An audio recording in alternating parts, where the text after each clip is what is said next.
There are relationships that seem to be destiny, but the more they go together, the more they lose each other in nameless wounds.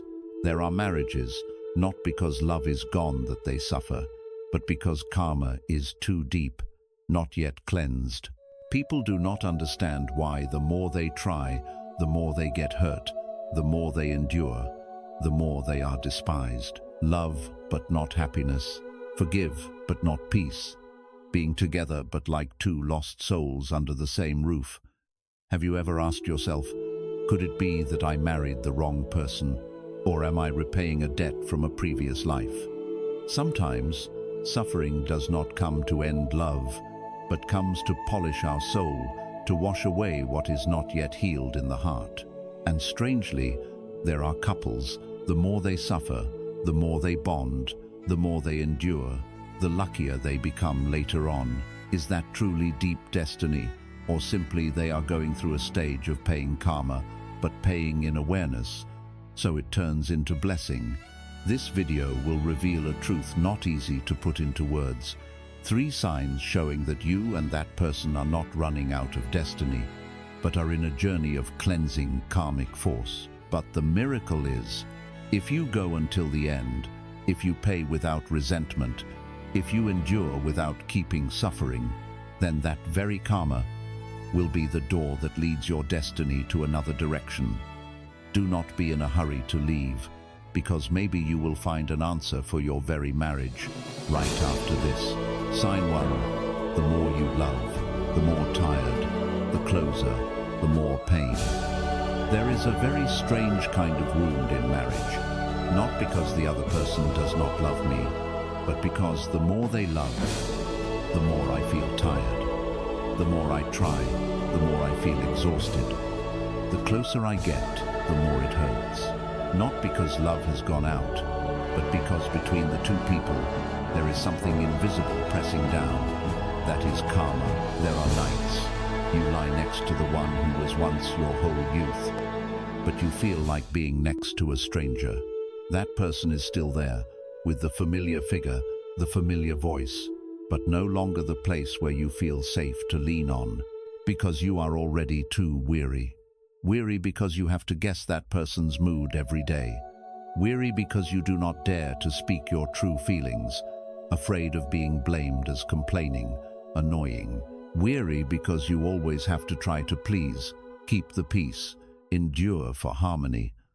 But that very harmony is a false peace, making your heart wither day by day. And you begin to doubt yourself. Is it that I am too weak? Or is it because I am not good enough? Or is this destiny only here to teach me how to let go? In fact, you are not weak. You are just carrying on your shoulders a piece of karma that perhaps neither of you realize. That person may also be hurting, but because of ignorance, they do not know how to love rightly. And you, because you carry too deep a heart, so you embrace everything, then hurt yourself. In the Buddha's teaching, there is a gentle but profound truth. When someone makes me suffer, it may be because they are unintentionally helping me repay old karma. It sounds unfair, but in fact, that is the door leading to freedom. Because if you can see that, the one I am resenting may once have been the one I owed. The one I am loving may once have been the one who hurt me in some past life. Then my heart will soften, the pain will be less sharp, and the silence between the two people will no longer be a wall, but a gentle reminder. Be awake, or else sow new karma again. You may recognize this sign very clearly. That is when you love, but in your heart, always feel lonely. Not lonely because of lacking someone, but because there is someone beside you, yet you are not heard. You speak out, they dismiss. You cry, they say do not exaggerate. You are hurt, they turn away, as if your pain is something trivial, and then you become silent. But that very silence becomes the loudest cry of the soul, because it is no longer endurance, but surrender.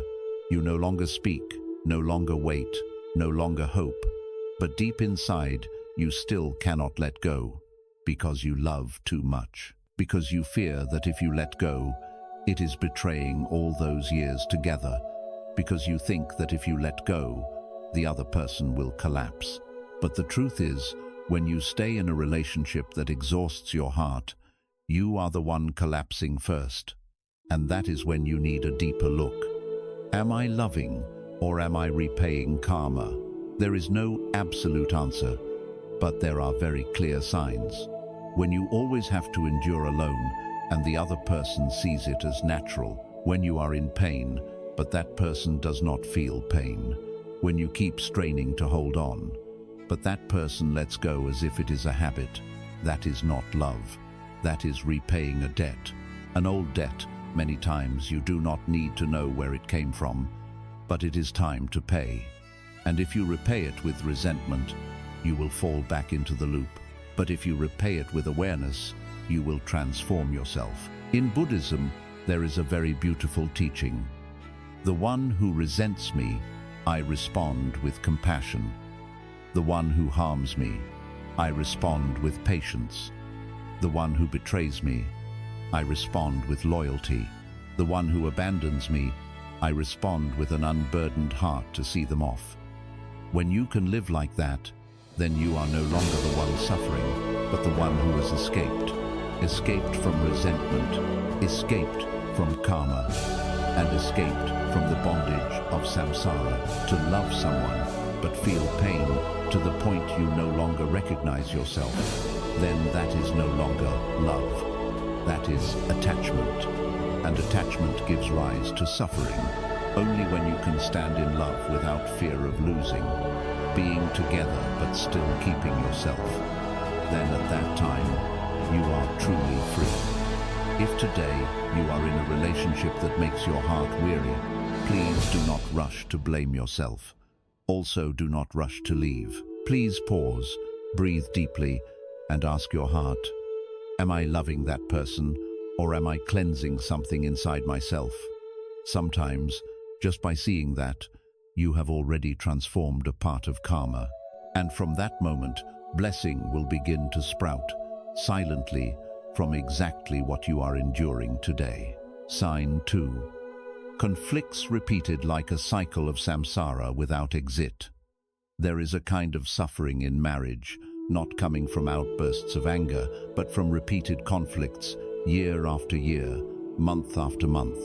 Arguments that seem trivial, but cling to the two people like a persistent shadow, impossible to remove. Every time thinking it is resolved, then a few weeks later, a few months later, it repeats. Like a wound not yet healed that is scratched again. Such couples often feel like they are living inside a spinning wheel, knowing it is tiring, knowing it is unstable, but not knowing how to step out. They do not want to leave each other, but also cannot live together in peace. They no longer love passionately as in the beginning, but also are not indifferent enough to turn away decisively. And so they continue to live among those wavering days, between love and anger, between forgiveness and reproach, between hope and disappointment. Some call it fate debt, some call it karmic force. But in the eyes of the Dharma, it is an invitation to awakening. Look deeper to see you are not suffering because of that person.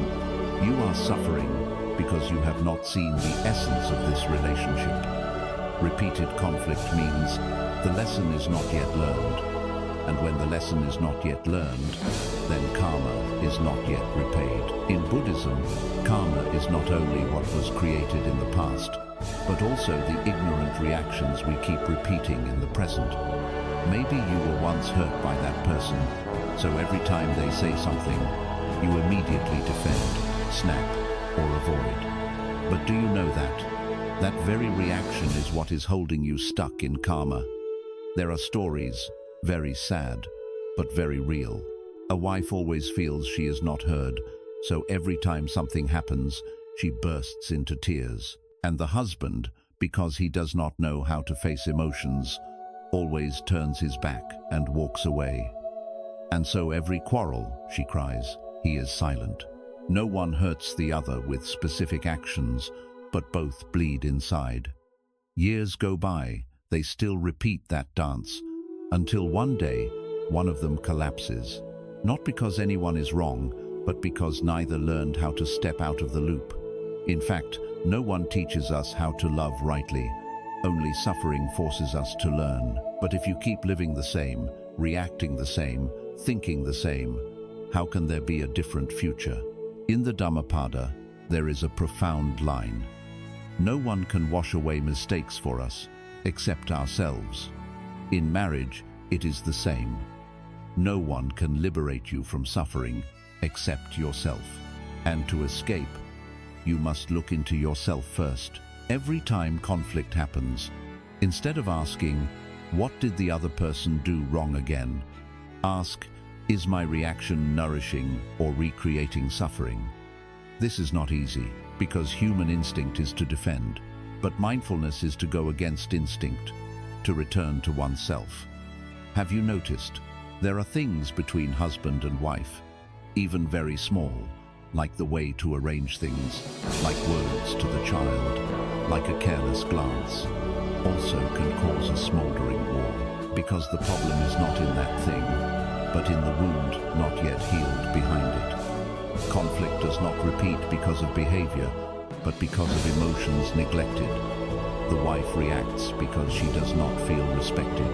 The husband gets angry because he feels not understood. When needs are not met, then anger rises as a way of self-defense. But alas, the more self-defense by anger, the more karma created. The more trying to speak to be understood, the more being misunderstood. The more enduring to preserve, the more considered weak. And so the cycle of samsara continues to spin. But, dear one, every cycle has a stopping point, if you are willing to step out, not by leaving that person, but by leaving the old way you always react. Instead of shouting, breathe. Instead of tense silence, speak in the voice of understanding and love. Instead of blaming, look back. Am I reacting from an old wound? In meditation, people learn to look deeply into the root. And when you see the root, you will know. There is no right, no wrong. There are only two wounded children trying to survive in the form of adults. You may be in such a marriage. One person does a lot, but feels unrecognized. One person talks a lot, but feels like speaking to a wall. Talk like two enemies. If you see yourself in these lines, then you are in the middle of a karmic loop. And just by recognizing that, you have already stepped 1 foot out of the samsaric cycle. Because when there is insight, then karma begins to transform. Try doing something different.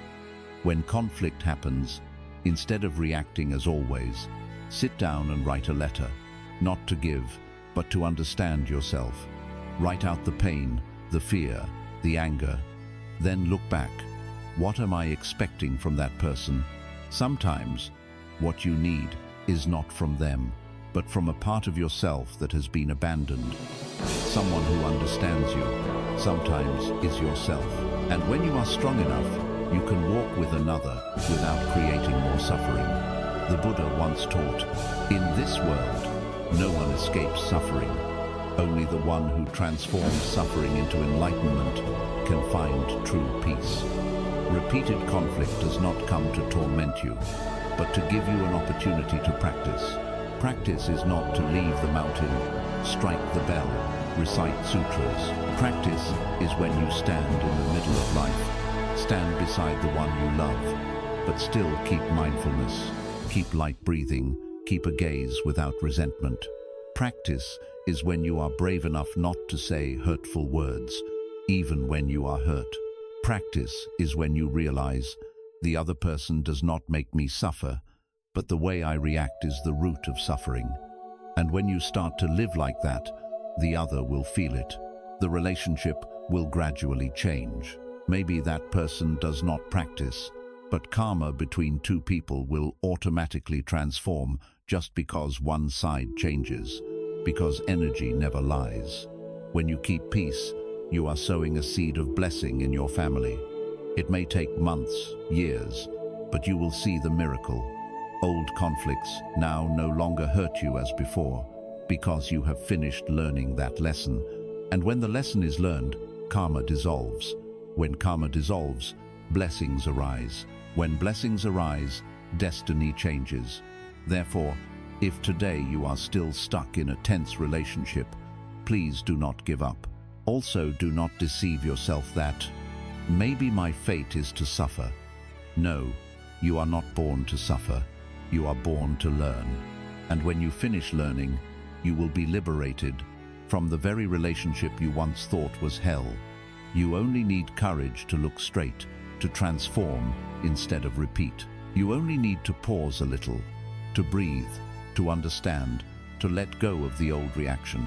Then you will see that cycle of samsara no longer has power to hold you. And when you escape it, you not only save yourself, but also save a whole generation after.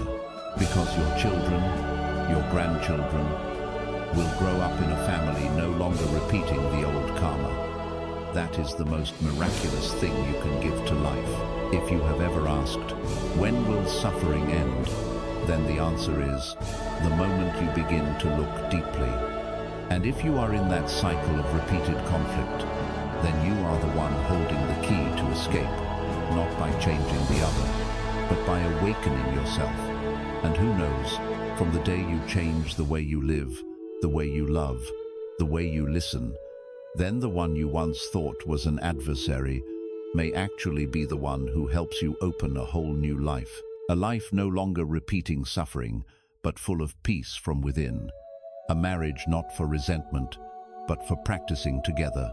A love not for trading, but for walking together in life, in mindfulness. Sign 3. The more you endure, the more you see life open a way. In life, there is a kind of silent strength, not noisy, not complaining, not needing anyone to recognize, but can shatter an old karmic cycle. That is the strength of endurance, or more precisely, endurance in mindfulness. There are people who look in, thinking that you are weak because you stay silent and endure. But only you, and heaven knows, that you are gritting your teeth stepping through each cut of pain, not because you are foolish, but because you do not want to sow another hurtful word. You choose to endure, not to be cowardly, but because you know, the more you react with anger, the more you bind yourself into the loop of suffering. In Buddhist teaching, endurance is not only to endure. Endurance is knowing that you could say a word, but you do not say. Could do a thing, but you do not do. Could fight back, but you choose to breathe. Because you understand, the moment you are angry is the moment you are most likely to create karma. A word spoken in anger can ruin a whole lifetime of grace. A glance in contempt can collapse an entire home once built by love. The deepest endurance does not lie in how long you stay silent, but in whether your heart still holds hatred or not. If on the surface you do not speak, but in your heart you still curse secretly, still hate, still see the other as guilty, then that is not endurance, but suppression. And that suppression one day will explode, like a volcano smoldering inside. But if you both stay silent and send into it a breath of compassion, then each time you endure, it is a time you soothe the storm of karma in the heart. There are women who never dare to speak against their husband, not because of fear, but because they know. If speaking, nothing will be saved, only deeper hurt. They choose silence, to pray for peace for the whole family. There are men insulted by their wife, but do not strike back, only quietly withdraw, because they understand one strike is losing one lifetime, one endurance is keeping blessing for the children. Have you ever experienced that feeling, when you know you could argue back, refute, but instead you turn inward, take a deep breath, and tell yourself, enough, I do not want more suffering. Right in that moment, you have stepped into a higher level of karma, the level of transformation. Do not think that those who endure often are weak. On the contrary, only those strong enough can choose silence amid injustice. Only those understanding enough can choose not to hold when knowing clearly the other is wrong. Only those knowing clearly where they are in the cycle of cause and effect can refuse to sow more seeds of anger, and then the miracle will begin. The more you endure, the more you see life open a new way. From nights once full of tears, you feel your heart calmer a little. From times wanting to leave, you feel yourself standing stronger. From a person who once reacted whenever insulted, you gradually learn how to smile, not because you no longer feel pain, but because you have learned how to embrace that pain like a mother embraces her child, soothing it with understanding and love. Some say, why keep enduring? Endure until when? But Buddha did not teach us to endure to be trampled forever. Buddha taught us to endure, so that when clear enough, we can leave in peace, not in hatred. Endurance is not to suffer forever, but to cut off the chain of unwholesome reactions that you and the other have repeated for too long. Endurance to master emotions. Then from there, master even your own destiny. Imagine life is a river. If you keep struggling, flailing, you will sink. But if you know how to release, know how to relax, know how to let the water support you, then the river will naturally take you to shore. Endurance in Buddhist teaching is the same. It is how you release anger to float above karmic force. And when you float up, you will see clearer. You will look at the other with a different gaze. Maybe that person has not changed at all, still saying words that hurt you, still acting in old habits, but you are no longer dragged into it. You will see. That person is also a victim of their own karmic chain, also once hurt, also once lived without love, also struggling in the prison of ignorance without knowing the way out. And when you see that, compassion sprouts. Compassion is not something for saints. Compassion is something that arises only when you have walked through suffering. It is when you look at the one who hurt you and do not want them to suffer more. It is when you no longer want them to pay, but only want them to awaken. It is when you no longer live to win, but live to understand. I once witnessed a woman live with her husband for 30 years, going through all kinds of suffering. The husband cheated, the children were unfilial, the family broken. Everyone said, "She is too foolish. Why did she not leave long ago?" But she only smiled. I stayed, not because of my husband, but because I needed to learn how to dissolve all that I myself had once created. If I left in hatred, I knew I would repeat it.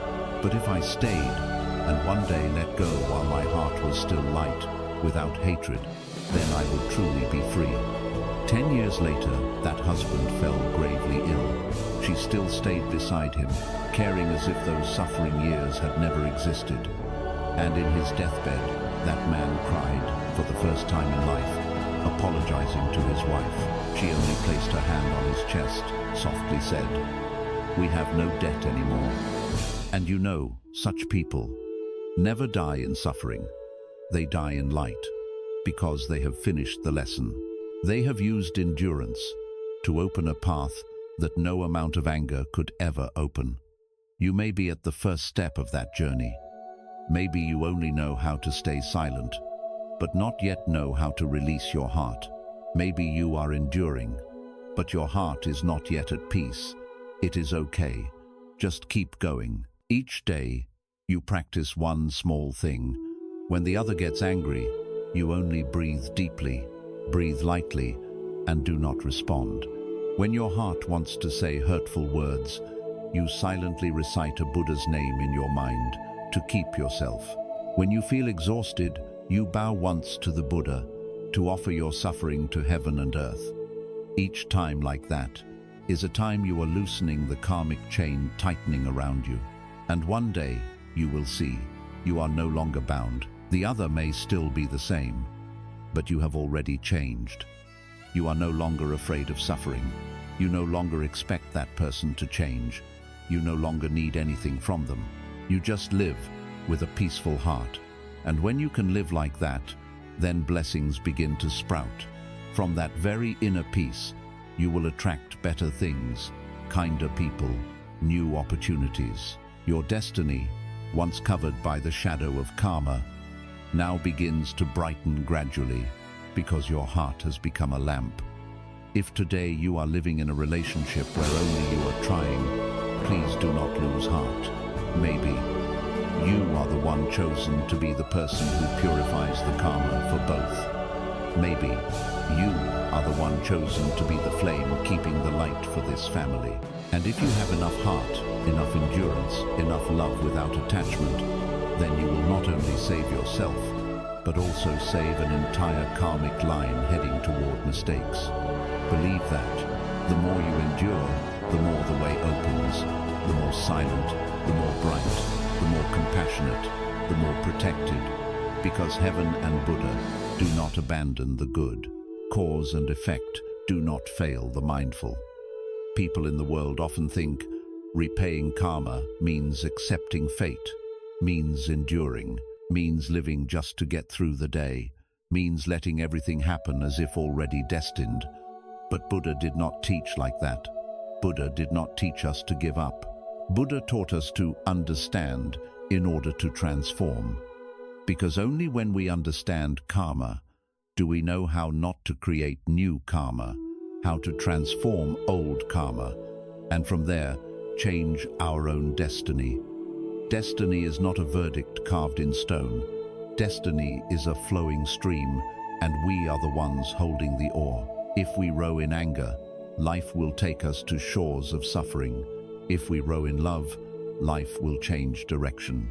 But if we let go and allow the current to push, then we will forever drift to the same old shores, repeating the same pains, only changing people, not changing karma. There is a miracle. Each time you repay karma the right way, you not only lighten your heart, but also create a turning point for your entire fate. But what is repay the right way? Repaying rightly is not enduring to the point of withering, but is repaying in mindfulness. It is understanding that what is happening is not here to destroy you, but to brighten you.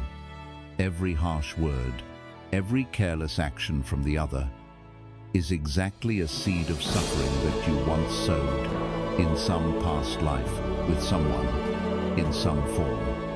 Today, the fruit ripens, but instead of reacting, you choose to stay still, to see, to understand, and from that, not to do the same again. Right in that moment, karma stops. You may ask, but if the other keeps causing suffering, then what? I've endured already, but they still do not change. Then what? The answer lies in this. You cannot control others, but you can choose a way of living that does not create more karma from what others do to you. That very choice is the milestone that turns destiny.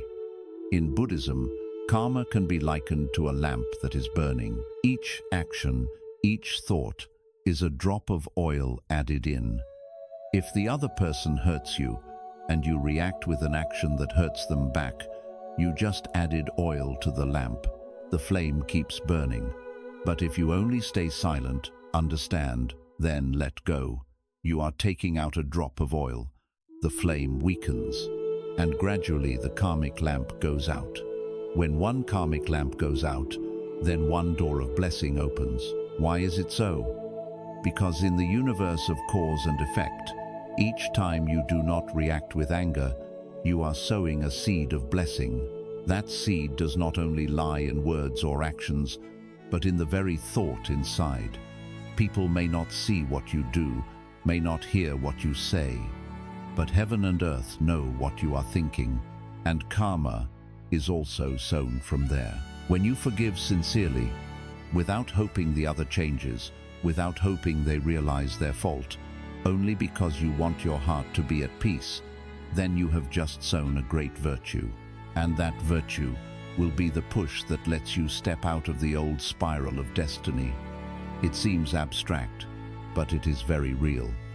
I once met a man over 60 years old, thin body, eyes always sorrowful. He said, "When I was young, I suffered a lot because of my wife. She scolded me, threw away the bowl of rice, and forbade me from many things. But I did not leave, not because I was cowardly, but because I knew she was suffering. She was resenting from somewhere else, not because of me.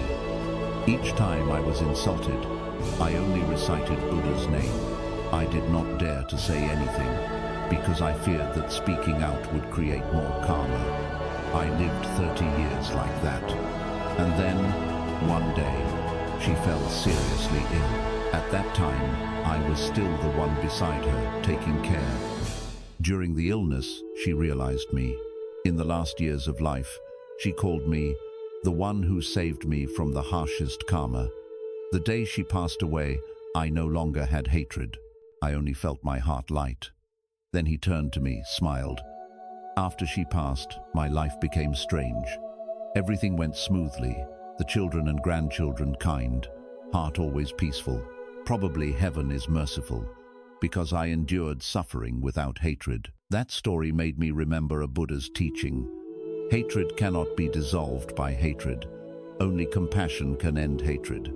Meaning, only when you stop fighting back, the war truly ends. But if you continue reacting, you are extending that battle through many more lives. People often think changing destiny means doing big things, means meeting a benefactor, means changing career, changing family situation. But in reality, the greatest change always begins from a small change in the heart. The very moment you choose endurance instead of anger, choose silence instead of striking back, choose understanding instead of condemning, that is when you have already turned a new branch into destiny. No need to wait for the other to change. You only need to change the way you live with yourself. You know how to protect the kind heart. You know how to keep kind words. You know how to sit calmly when storms come, know how to stay steady when the heart is shaken. Then your life will be different, because the universe always responds to the frequency you send out. Sow peace, receive peace. Sow anger, meet anger again. Sow compassion, be protected. You do not need to understand all the laws of spirituality to live rightly. You only need to live rightly, then you will be guided. When you live with a kind heart, you not only transform karma for yourself, but also lighten karma for the whole family. Do you notice? When you start to be less angry, your children also become less irritable. When you stay silent but gentle inside, you and your spouse begin to talk again. When you know to bow to Buddha every night, your house becomes less quarrelsome. That is not superstition, but energy. As your heart is, the space around you will resonate accordingly. And destiny is exactly the result of the energy you nurture each day. Destiny is the sum of what you have done, plus what you are thinking, plus what you are living. If you cannot change the past, then change the present. Because the present is the cause of the future. When you change the way you live today, then 1 year later, 5 years later, you are living in a completely new script. Marriage is the same. Maybe you think, this person makes me suffer. Surely I married wrong, but who knows? They are exactly the person sent to help you settle an old debt. And if you can repay it in mindfulness, then that person will leave gently or transform marvelously.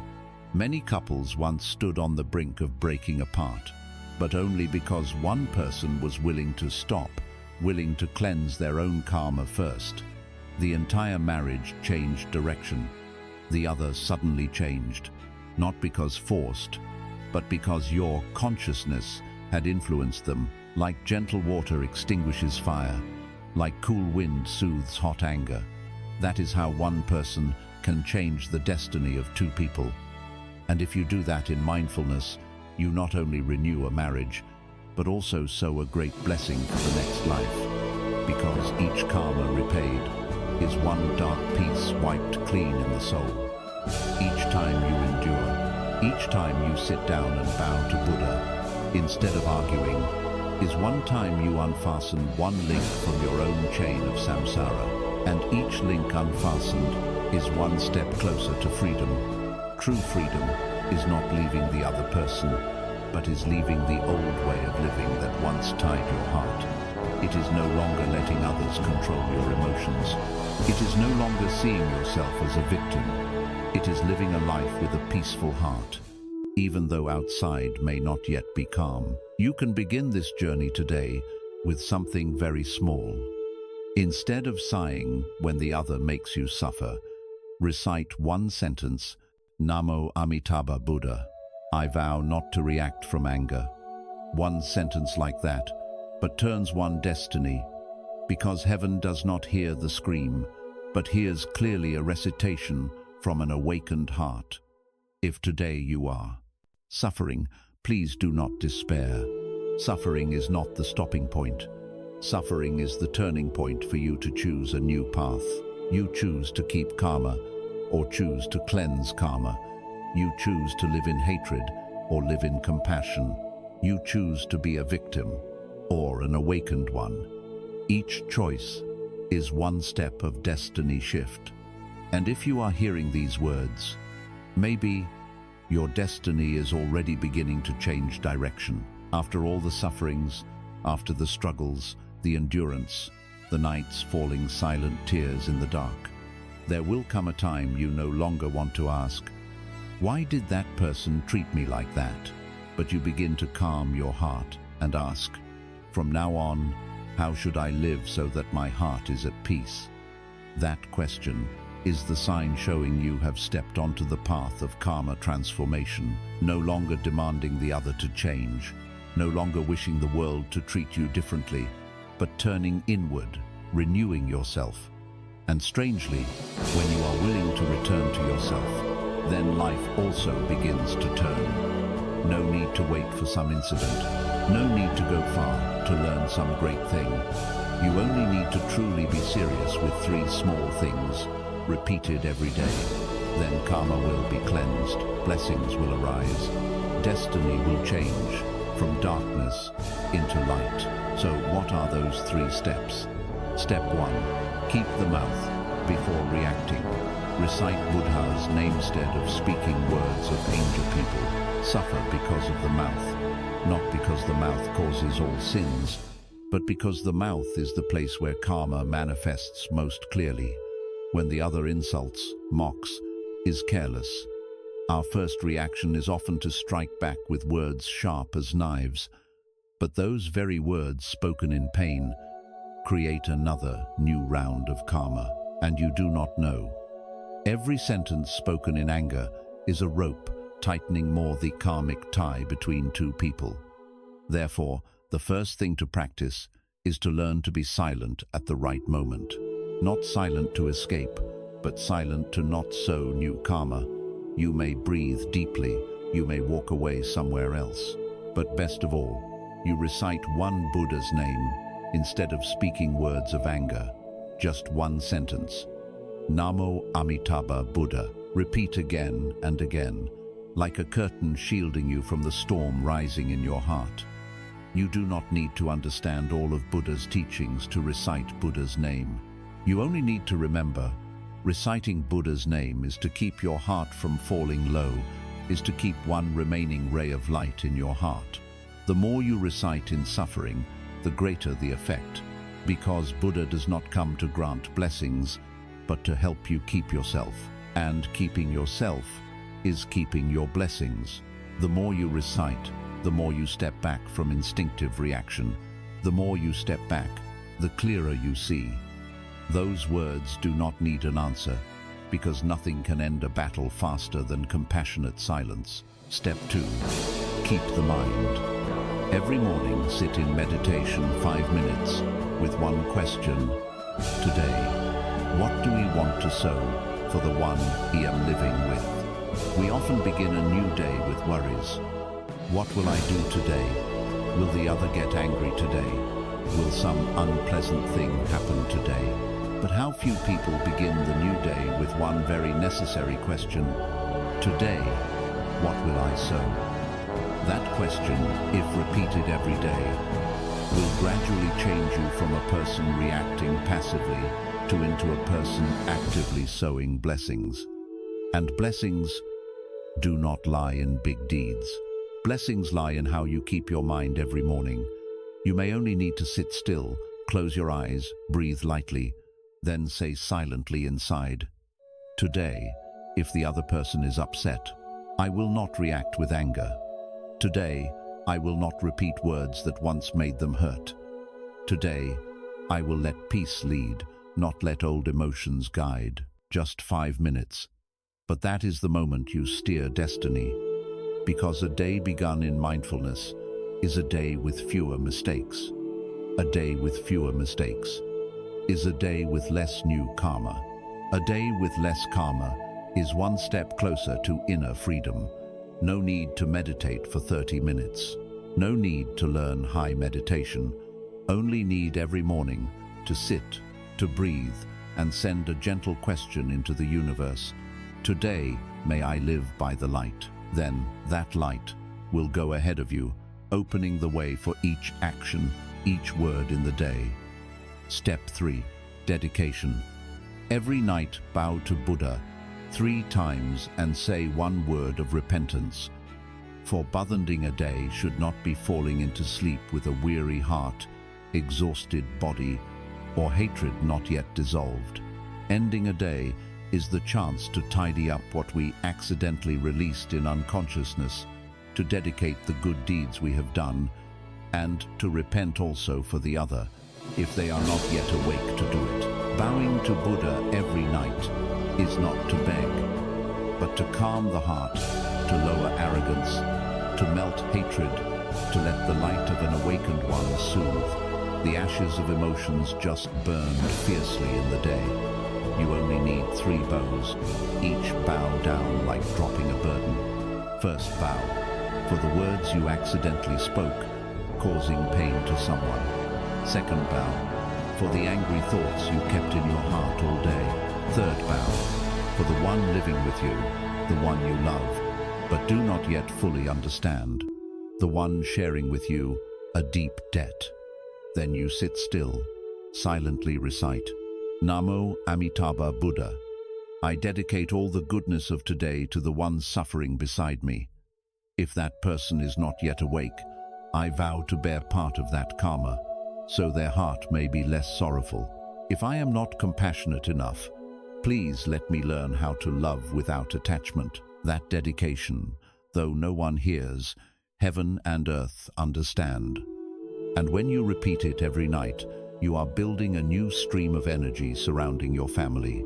That stream of energy will gradually calm anxieties, grudges, like thin sunlight creeping through stone walls, silent but persistent, finally melts the mist, warming hearts again. Those 3 steps, seemingly small, but truly are 3 steps cleansing karma each day. And the more you maintain, the more blessings you sow. The more blessings you sow, the more karma retreats. You do not need to do everything perfectly, only need to do sincerely. Some days you forget to recite, no problem. Some days you are too angry and forget to bow, also no problem. But please return, please repeat, please hold firm one thing. I am not living to hate, I am living to cleanse. You will see, after a few weeks, the heart reacts less. After a few months, the other begins to change a little. After 1 year, the air at home becomes easier to breathe. And after many years, looking back, you will not recognize the suffering version you once were, because you have walked another path. A path not of one who runs away, nor of one who only endures, but the path of one who cleanses and awakens. And that path will not betray you. If you have come all the way here, I believe you are no longer the one suffering because of hatred, but the one walking through suffering to grow.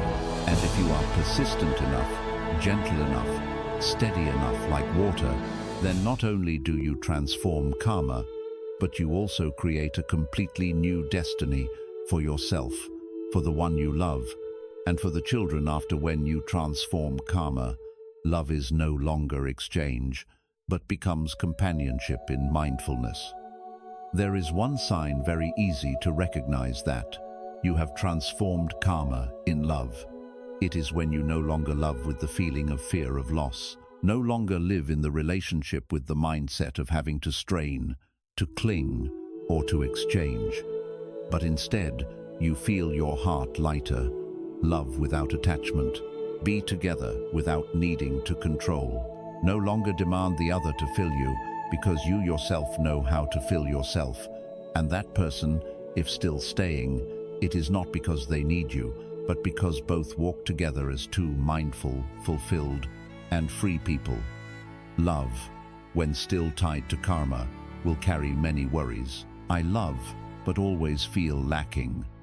I am together, but still feel lonely. I give, but still hope the other repays. That is when love becomes an exchange, or worse, becomes a burden. And if both are burdened, then love is no longer light, but becomes a binding rope. But when you begin to transform, when you go through the journey of cleansing karma, as in the earlier parts, then you will step into a new land, where love is no longer demand, but sharing, no longer trying to fix the other, but healing together ourselves. No longer, I need you to live, but I still live fully. But if you want to walk together, we will walk together. Love then is no longer noisy. It is like a cool stream winding among rocky mountains, quiet, gentle, without show. Each knows how to keep space for the other. Each knows how to return to oneself when storms rise inside. And each meeting again, even just sitting together without speaking, is enough for the heart to feel peace.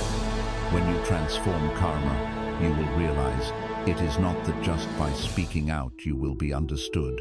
It is not that just by being close you will not be hurt.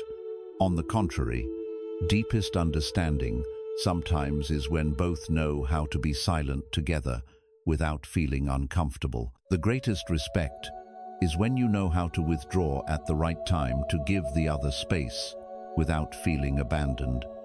That is not a way of rational behavior, but is the fruit of a heart already cleansed of resentment and attachment.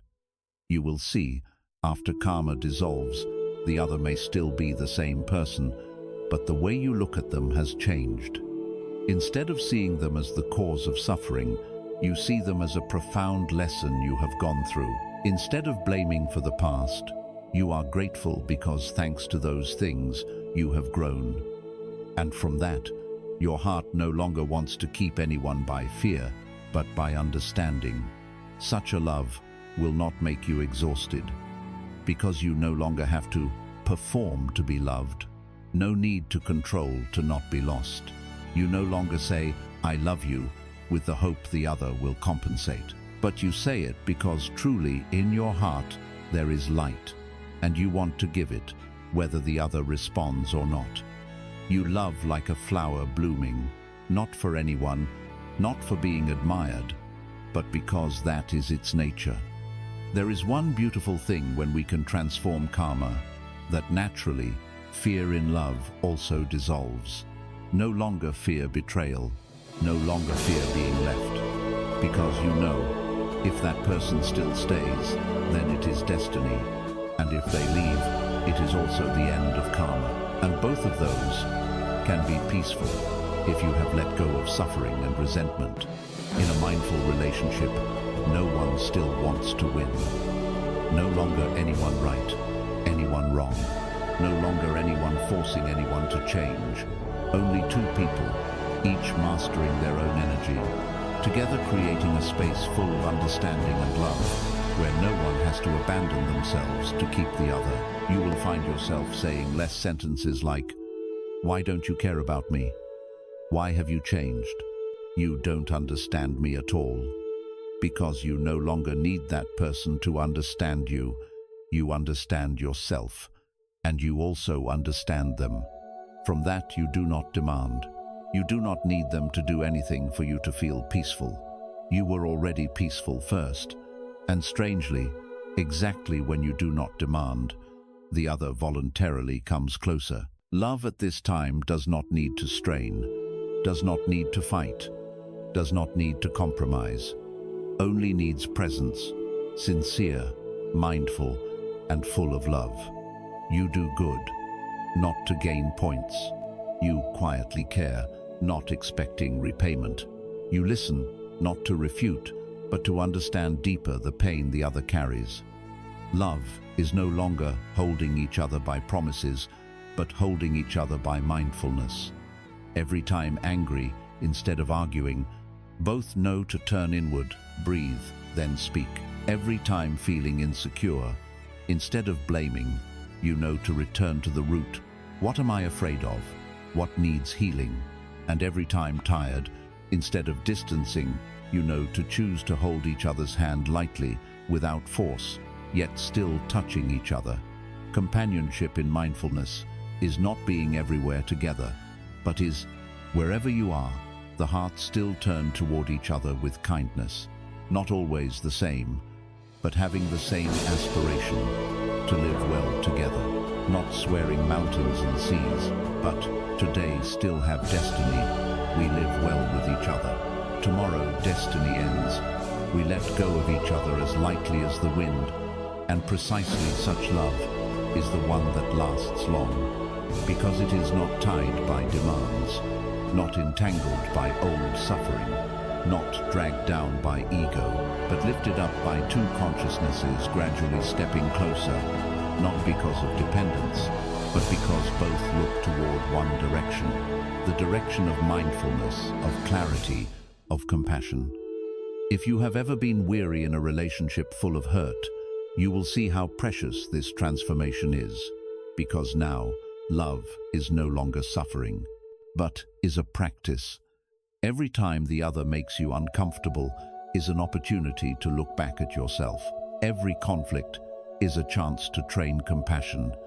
Every moment together is a way to sow more blessings, not blind blessings, but blessings with understanding, with mindfulness, with the light of one who has walked through darkness and does not want to return. Loving in mindfulness is when you clearly know you do not own the other. You also are not owned. You are free. They are also free. But you choose to walk together because you see that the presence of each other makes both become better, deeper, kinder. And if one day one of the two must leave, then also leave in lightness, because you know you have lived fully, have finished the lesson. No regret, no hatred, no clinging, no pain.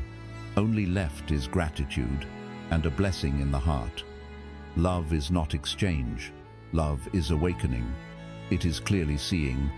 The one in front does not come to be perfect, but to grow together with me. And if both are brave enough to walk through the whole path of cleansing, then from karma, it will turn into blessing.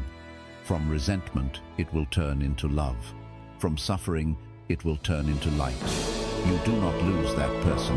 You are only gradually losing your old self, the one who once suffered, once blamed, once feared. Now, you are becoming another version, more quiet, brighter, and full of love, but without attachment.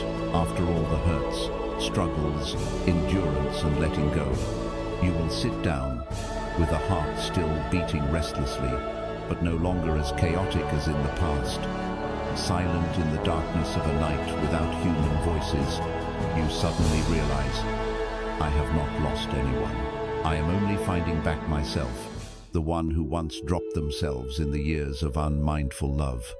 When still loving with the craving to be filled, you once placed the other higher than yourself. You once strained to hold love, once yielded until forgetting your own worth, once traded away self-respect just to gain one glance, one comforting word. Once thought, if losing them, I would have nothing left.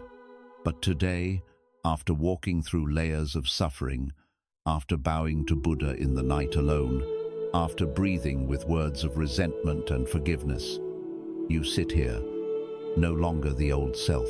Now, you no longer count the days they are away, no longer search who is right, who is wrong, no longer harshly seek a reason to blame. You only gently place your hand on your chest and feel a region of peace sprouting. And then you understand, The greatest loss has never been losing that person, but losing connection with yourself. And when you begin to find yourself again, is the moment you begin truly healing. All that you have gone through is not meaningless. Every drop of tears you once swallowed into your heart, every long sleepless night, every patience that was not recognized, every letting go while the heart still clung, are all sacred parts of the journey back inside. Each time breaking is one time the old shell collapsed, to reveal the true self inside. Weak, fragile, but strangely bright. You once thought love must be kept. Now you understand.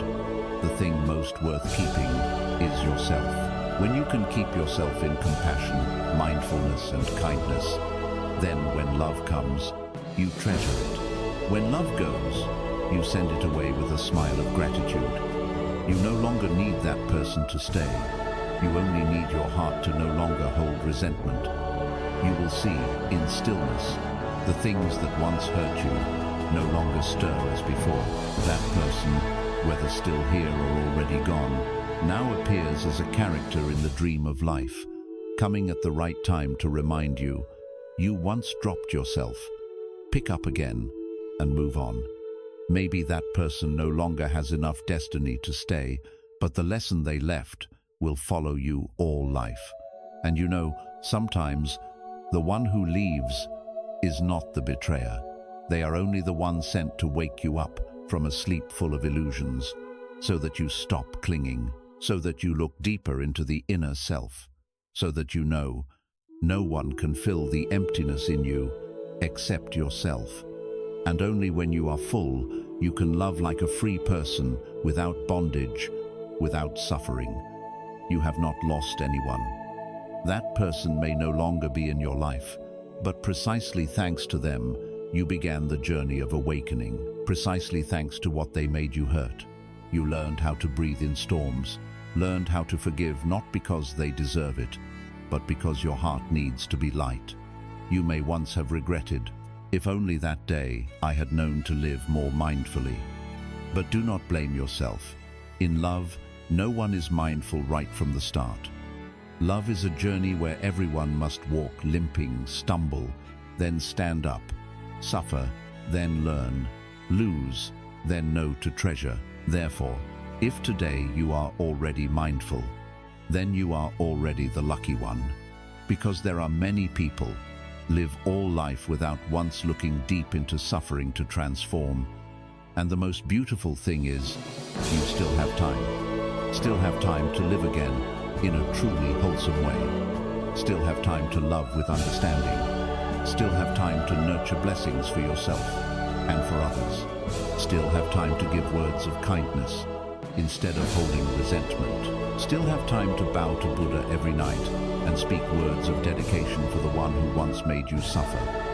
And precisely those small, steady things will weave a new destiny, a new soul, brighter, deeper, and freer.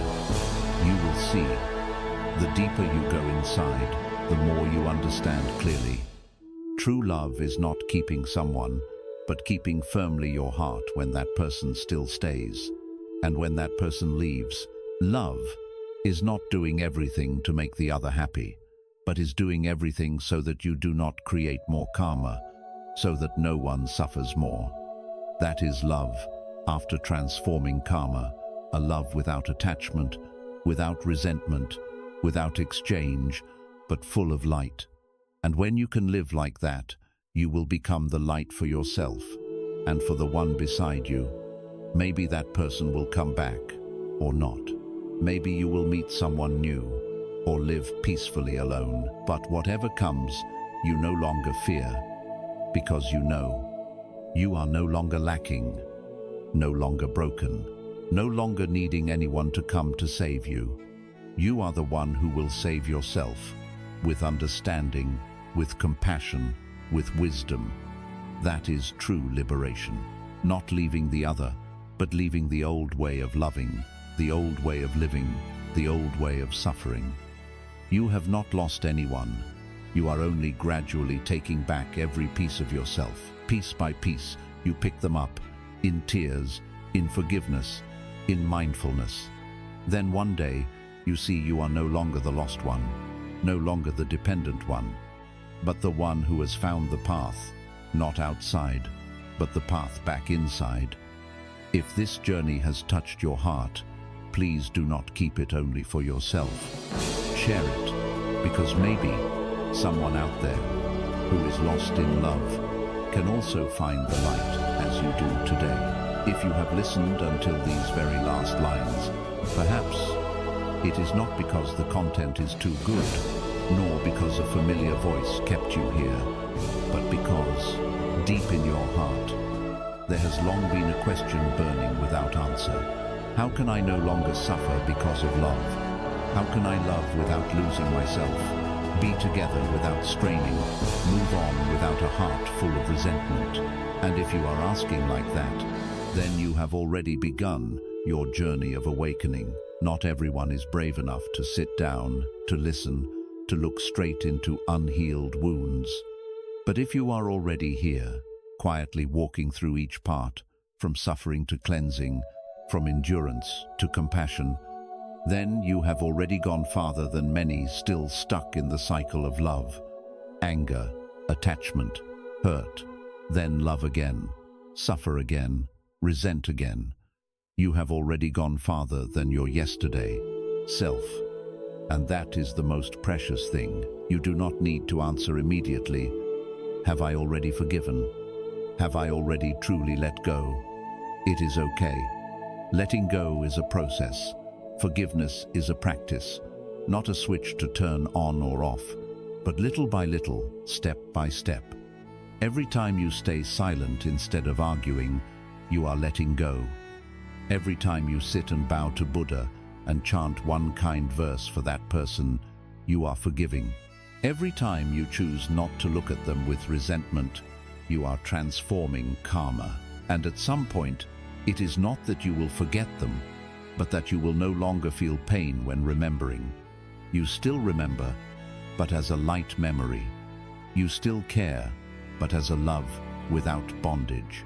You still wish them peace, and you also no longer fear loneliness, because you know you already have yourself. And if you already have yourself, you will never be abandoned again. Whether that person stays or leaves, whether they change or still remain unmindful, you will still be fine, because you no longer live by waiting for others to make you happy, but you have already lit the lamp in your heart yourself. From here, you will no longer ask, why does that person not need me? But will ask, why did I once not need myself? You will no longer blame, why did they make me suffer? But will tell yourself, I am already warm enough that no one can extinguish this light anymore. Therefore, if what just heard has touched somewhere in your heart, please leave a comment. It does not need to be long. It does not need to tell everything clearly. Just one sentence is enough. I have understood. I have not lost anyone. I am only returning to myself. That sentence maybe will be the light for another person who is lost just as you once were. Maybe, thanks to that sharing, someone who is suffering because of love will pause for a moment, take a deep breath, and begin a new journey. The journey of a soul cleansing itself, no longer to run away, but to live rightly. And if you want to continue going farther, deeper on this path, please look forward to the next video, where we will together explore a very special topic. Love not ended, not because still caring, but because karma is still heavy. How to untie the karma that does not become destiny. That will be the next door, where you will not only understand why you cannot let go, but also learn how to let go rightly, so as not to carry karma into the next life. We will not only talk about pain, but will talk about true liberation, not by giving up, but by inner growth. And now, before leaving this place, spend a few seconds to turn inward and whisper to yourself one sentence: I am enough. I am learning to live wholesomely.